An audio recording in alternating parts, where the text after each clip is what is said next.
Доброе утро, Стоп Гейм! В эфире Инфакт.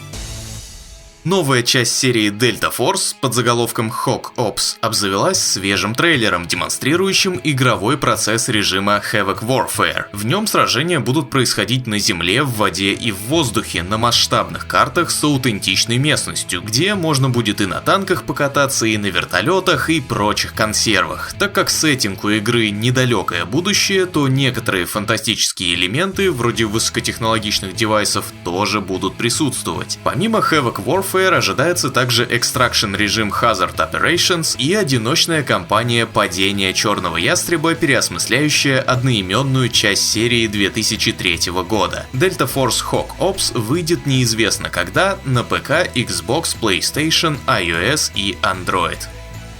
В магазине PlayStation на выходных неожиданно появилась демка Stellar Blade. Появилась, а через полчаса ее изъяли, выкатив обновление. Но те, кто не подрубил на консоли интернетов, сумел игру сохранить и как следует насладиться 1,5 часами игрового процесса. В пробнике можно пощупать начало игры, изучить стартовую локацию, ознакомиться с деревом прокачки и забороть одного босса. По словам очевидцев, здешний экшен доставляет. Картинка и анимации радуют глаз, да и костюмчики героини тоже, скажем так, шороху навели. Геймплей можете глянуть в новости по ссылке. Stellar Blade ждем 26 апреля, пока что только на PlayStation 5.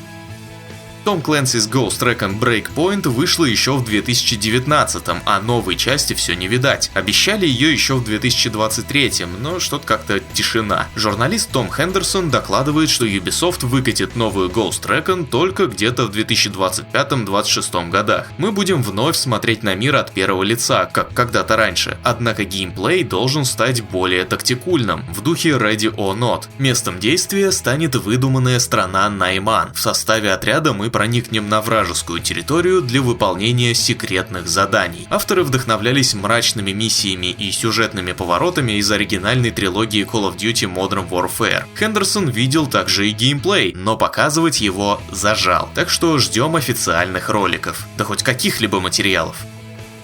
В Helldivers 2 добавили шагающих роботов. Да только вот незадача, суперкостюм Экзо-45 оказался слишком тяжелым для серверов игры. Народу за экзоскелетами набежало столько, что разработчики перестали пускать их в игру. Хотя, в общем-то, пиковый онлайн и не приблизился к зафиксированной ранее рекордной отметке. Но сейчас уже вроде как ситуация нормализовалась. Экзокостюм оснащен ракетной установкой и тяжелым пулеметом. Вызывать его можно всего 2 раза за миссию, при этом кулдаун стратегии длится 10 минут. Появятся ли костюмы с другим вооружением, не уточняется.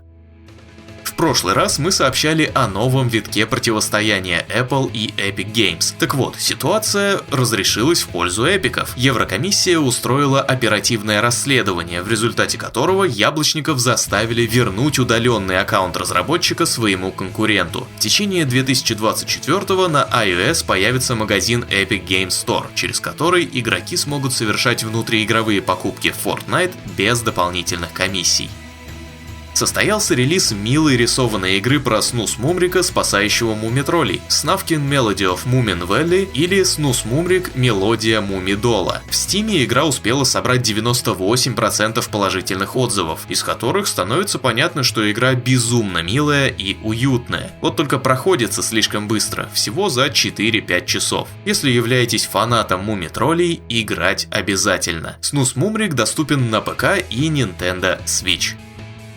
Польская студия Mighty Koi анонсировала Souls-like The Night Wanderer. Игра основана на книжном цикле «Владыка ледяного сада» Ярослава Гжендовича. Взяв на себя роль элитного наемника, мы отправимся на поиски пропавших ученых на неизведанную планету Мидгаард. Мир игры напоминает средневековую Скандинавию, а местные жители — это, соответственно, викинги. Планета таит много секретов и меняет все, до чего может дотянуться. Предметы, существ и даже людей. Непосредственно о геймплее практически ничего не известно. Разработчики говорят только то, что The Night Wanderer смешивает RPG с Souls-like и отличается уникальным подходом к проверенным механикам. Ну и что локации строятся по законам метроидваний. Игру создают для ПК, PlayStation 5 и Xbox Series, а дату пока не называют.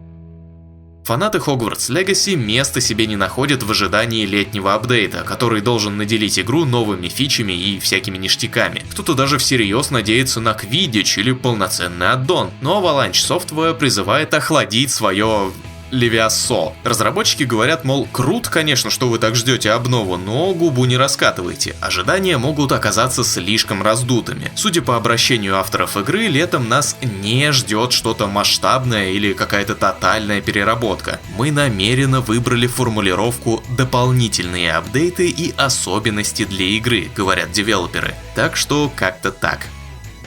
В Fortnite стартовала 5-я глава 2-го сезона «Мифы и герои». В игре появились гора Олимп, Великие Врата, охраняемые Цербером, Царство Аида и Арена Гладиаторов. Игроки смогут отыскать новое божественное оружие и приспособления. Молния Зевса, крылья Икара, тепловизор Гефеста, автомат Ареса, винтовка Артемиды и так далее. Обладатели боевого пропуска заберут облики 7 мифических персонажей, а сам Battle Pass можно будет качать вплоть до 24 мая. Также в этой главе Fortnite посетит аватар Корра из Легенды о Корре. Кроме того, Epic Games обновила рейтинговую лигу. За выживание без получения урона больше не начисляют очки. Отныне ранг нереальный обрести еще сложнее. Подробности читайте по ссылке. На днях Marvel Spider-Man 2 получила крупный патч со случайно оставленным в нем доступом к меню разработчика. Так вот, внутри игроки сумели отыскать намеки на грядущее DLC. В меню есть список под названием Beetle Villain Arc, куда входят пункты Beetle Genesis Intro и Beetle Boss. Вообще обычно так обзывают какие-нибудь миссии. Если исходить из этого, впереди паучка ждет столкновение со злодеем по кличке Жук. По канону Жук это не совсем персонаж, а разные версии костюма, которые носят разные люди. Последний вариант Жука из комиксов — Дженнис, дочь могильщика, который уже успел засветиться в игре Insomniac. И у нас тут как раз Beetle Genesis Intro. Совпадение? Может, именно она и станет главной злодейкой в дополнении? Electronic Arts пополнила каталог Steam новой порцией старых игр. Теперь в магазинчике Гейба можно купить дилогию Dungeon Keeper, серию Populous, The Saboteur, Sid Meier's Alpha Centauri Planetary Pack, SimCity 3000 Unlimited, а также недостающие части и дополнения к играм серии Command & Conquer. Теперь в Steam есть полная коллекция CNC. Все это добро входит в сборник The Ultimate Collection. Ну и коротко об околоигровом кино. По сообщениям портала Deadline, Ubisoft и New Regency Pictures взялись за экранизацию Watch Dogs. Режиссером назначили Матьё Тюри, снявшего «Выживших» и «Бегущую в лабиринте». Этот же человек, кстати, занимается и сериалом по Plague Tale. Сценарий напишет Кристи Леблан, ответственная за триллер «Кислород» от Netflix. Более никакой информации нет. Вот, кстати, вы бы кого из актеров поставили на роль Эйдена Пирса и Клары? А пока думаете, вот вам еще новость. Студия Illumination принялась за сиквел прошлогоднего мультфильма про Марио. Рулят проектом все те же люди, включая Сигеру Миямото, собственно автора франшизы Марио. Премьера назначена на 3 апреля 2026 года. А с новостями у меня все. Быстро залетайте на сайт stopgame.ru и читайте обзор DLC Legends of the Dead для Crusader Kings 3, дайджест официальных фанатских кампаний для игр Doom и обязательно смотрите видеообзор Expeditions: A Mud Runner Game. Приятного ознакомления и отличного дня!